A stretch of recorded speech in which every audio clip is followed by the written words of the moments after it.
Baik, assalamualaikum warahmatullahi wabarakatuh. Kali ini saya akan membuat tutorial pengisian Dapodik oleh siswa dan secara mandiri. Ya, tutorialnya seperti ini. Pertama, kita buka browser. Nah, untuk websitenya bisa lewat Meskanema. Ini tutorialnya khusus untuk anak SMK 5 ya. Tapi kalau yang lain pengen ngikutin boleh. Ya, jadi login dulu. Karena saya guru, saya loginnya pakai guru. Kalau Anda siswa, login pakai akun siswa. Nah, setelah login, di sebelah foto profil sebelah kanan itu ada kotak, ada 4 kotaknya, diklik, kemudian pilih Dapodik. Itu kalau lupa linknya di mana, bukannya di Meskanema. Nah, inilah linknya Dapodik. Nanti untuk linknya bisa saya share juga di deskripsi videonya. Nah, ini Dapodik ini aplikasi yang sangat penting karena setelah diinput langsung sinkron ke pusat. Kalau nama Anda nggak sudah Dapodik, berarti dianggap ilegal. Ya, kemudian untuk siswa sudah dibuatkan akun, jadi tinggal masuk. Untuk username sama passwordnya, caranya seperti ini. Saya sudah buatkan auto balesnya. Cek NISN-nya, kalian cari NISN kalian. Kalau lupa bisa dicek di rapotnya, biasanya ada itu NISN. Kalau saya sudah siapkan NISN-nya. Ini NISN yang mau saya share, yang mau saya buat tutorial ini. Ya, nomor inilah nanti yang untuk dikirimi NISN untuk ambil username sama passwordnya. Oke, kita pastikan aja NISN-nya, diketik NISN ini, lalu di enter. Balesnya, oke, saya ulangi lagi karena W-nya lagi nyala di HP. Nah, kirim ini langsung keluar semua biodatanya. Ini biodata yang ada di Dapodik yang diupdate bulan Februari. Nah, ini adalah username sama passwordnya. Nanti tiap kalian nulis NISN, jika benar maka akan keluar biodata kalian, dan paling bawah sendiri dapat username sama password. Oke, langkah selanjutnya kita login ke Dapodik pakai akun tadi. Ini saya copy aja biar enak. Oh ya, untuk ngerjain Dapodik disarankan menggunakan laptop atau komputer. Pakai handphone bisa login, tapi kalau pakai handphone nanti susah ngeditnya. Jadi harus pakai laptop atau komputer biar mudah untuk edit. Ya, ini username-nya di copy dari 0 sampai ID. Paste. Passwordnya ini. Oke, username sama password tuh username sama password itu nggak bisa diubah, yang buat admin Dapodik. Nah, kemudian pilih masuk. Kalau kalian pakai laptop pribadi atau pribadi bisa klik simpan, jadi nyangkut terus akunnya. Kalau lewat warnet berarti jangan disimpan. Oke. Selanjutnya diklik Usman, klik namanya biar orang tadi berwarna oranye, diklik. Kemudian tampilan seperti ini, keluar tampilan ini, di close saja, ditutup. Ini juga di close, ditutup, dan di OK kan.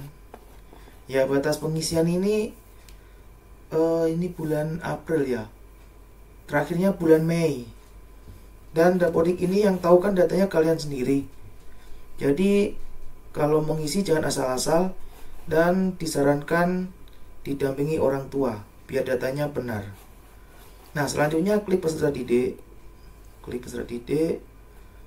Diklik lagi besar tidiknya di sini. Nah, ditunggu ada informasi, diokekan. Maka akan keluar seperti ini. Kemudian nanti ada 3 tempat yang untuk mengisinya ya. Setelah muncul nama ini, diklik dulu namanya. Abu-abu ini diklik. Kan ini warnanya putih nih, diklik biar warnanya abu-abu, warna kuning. Nah, baru keluarlah ini. Ini adalah data periodik. Data periodik ini harus diisi setiap 6 bulan sekali. Oke, mulai dari tinggi badan diisi, berat badannya, misalnya kan dulu ya. Tinggi badan diisi, berat badannya berapa ditimbang dulu. Lingkar kepala itu juga diisi pakai penggaris. Nah, ini kalau rumahnya dekat dengan sekolah, berarti kurang dari 1 km. Kalau kurang berarti nggak ada kilometernya, ini nggak bisa diisi. Kalau lebih berarti bisa diisi. Ini berarti anggap aja 2 atau 3, kan lebih dari 1. Ini kilometer. Kemudian waktu tempuh ini kotak yang pertama jam, kotak yang kedua menit. Berarti berapa menit ini? Anggap aja 30 menit. Nah, ini berarti 30 menit. Kalau 1 jam berarti di sini 1 jam. Berarti 00. Ini dibuat 30 menit. Kemudian jumlah saudara kandung. Untuk jumlah saudara kandung berarti siswanya atau Anda nggak usah diisi. Kalau punya 1 kakak berarti jumlah saudara kandungnya 1. Kalau saudaranya nggak kandung berarti nggak usah diisi. Nah, setelah diisi semuanya di sini. Nah, ini ada di bawah, ini ada tombol simpan. Kalau berhasil ada tulisnya di atas tadi. Kalau sudah diisi terus klik simpan lagi, maka ada tulisnya data tidak ada perubahan, berarti udah disimpan. Kalau udah berhasil tadi ada tulisannya di atas. Contohnya ini disimpan, atas langsung ada tulisannya berhasil diisi. Nah, berarti ini sudah diisi. Selanjutnya adalah ngisi registrasi. Nah, di registrasi ini adalah siswa yang masuknya di SMK 5 seperti apa, apakah siswa baru atau pindahan gitu. Tapi biasanya ini otomatis sudah terisi, udah diisi sama operator. Terus dicek NIS-nya ini, biasanya udah di input operator sudah benar. Nomor 1, 2, 3 itu harusnya udah benar, nggak usah diisi. Nah, ini program keahlian itu jurusannya apa, nanti dipilih ya. Ini ada pilihannya, program keahliannya. Oke, jurusan apa yang nanti dipilih. Kemudian sekolah asal itu SMP-nya mana. Kalau SMP 47 berarti ditulis SMPN. Nah, SMPN berapa ditulis gitu. Oke. Nah, kalau ini dipilihnya apakah pernah PAUD atau TK. Kalau pernah pilih ya, kalau tidak pilih tidak. Ini juga hobi sama cita-cita diisi juga. Kemudian turunkan dulu rekaman nih. Kemudian nah, untuk nomor peserta UN sama SKUN, sepertinya kalian sudah tidak ujian.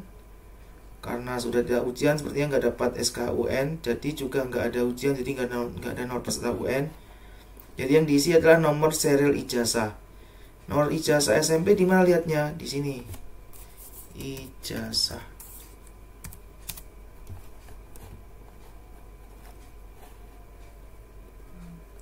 Di gambarnya. Nah, ijazah itu nomornya ada di paling bawah. Di sini.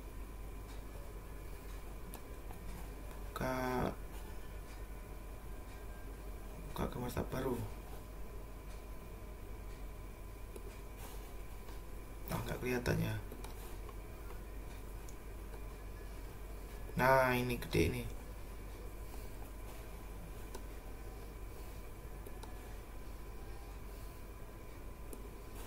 Oke, ijazah itu di sini ya, di bagian ini. Jadi ditulis dari DN sampai ke belakang tulis semuanya lengkap. Ya, setelah diisi baru pilih simpan dan tutup. Nanti akan langsung kembali ke sini lagi. Oke, selanjutnya bawah sudah selesai, sini sudah selesai. Kemudian biodata diri diisi, klik ubah ini. Nah, ini untuk informasi. Kalau di datanya ini abu-abu berarti nggak usah diedit. Solusinya harus temui operator dapodik. Oke. Misalnya ada namanya salah atau kelaminnya salah, itu nanti temui operator dapodik. Ya, setelah buka ubah ini udah dikunci. Kewarganegaraan nggak usah diisi karena otomatis Indonesia. Ini udah dikunci. Nah, nomor KK itu nomor yang di atas itu KK.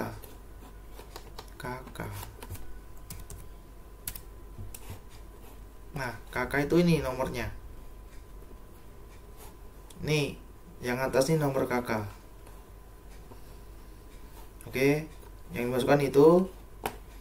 Kemudian kalau tempat lahirnya salah, lapor ke operator juga. Tanggal lahir salah, nomor lapor ke operator juga. Untuk akte, ini nomor akte itu ada 2. Akte.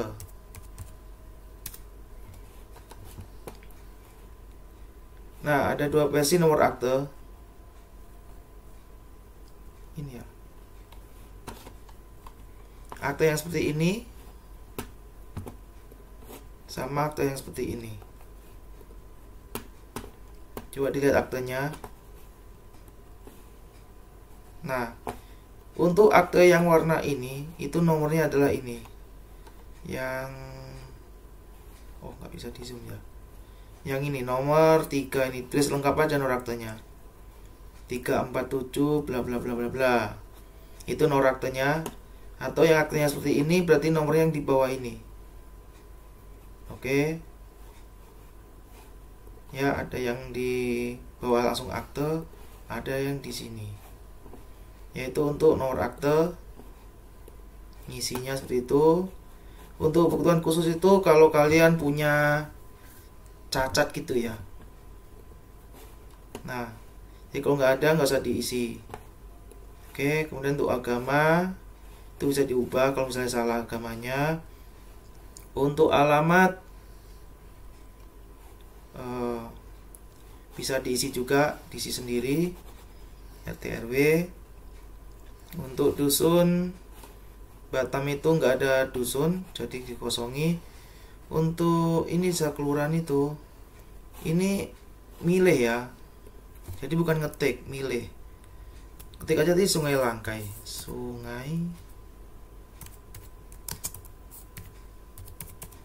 Nah, ketik kelurahannya aja nanti keluar Sungai Langkai, baru diklik ini kecamatan apa gitu.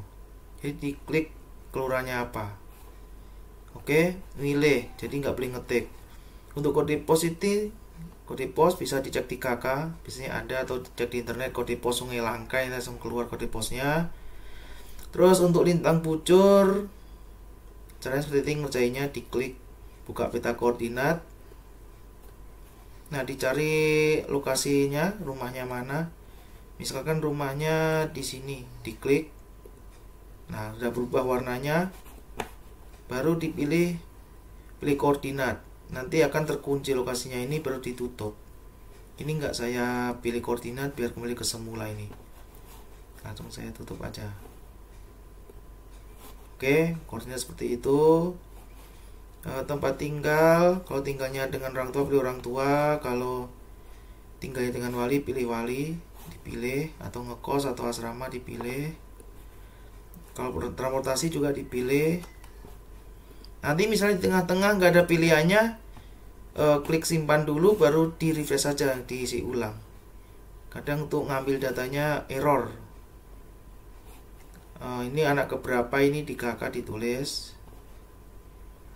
Kemudian khusus untuk KPS, PKH, KIP, ini tiga kolom ini dibiarkan saja, jangan diotak-atik. Nah, nanti misalnya Anda punya kartu KIP, temui saja operatornya. Nanti dibantu operator untuk menginput yang benar. Karena kalau ini diotak-atik, nanti jadinya datanya invalid atau salah, error. Ini rentang ini 3 ini, 1, 2, 3 ini dibiarkan saja, biar operator yang bantu, nggak usah diotak-atik. Kalau punya KIP atau KPS atau KPKH, fotokopi KIP-nya atau kartu tersebut diserahkan ke operator SMK 5. Nanti akan dibantu cara input yang benar. Hanya operator yang bisa 3 ini ya. Oke. Saya ulangi, jangan diklik 3 ini, biarkan saja. Nah, kemudian untuk data ini diisi ya.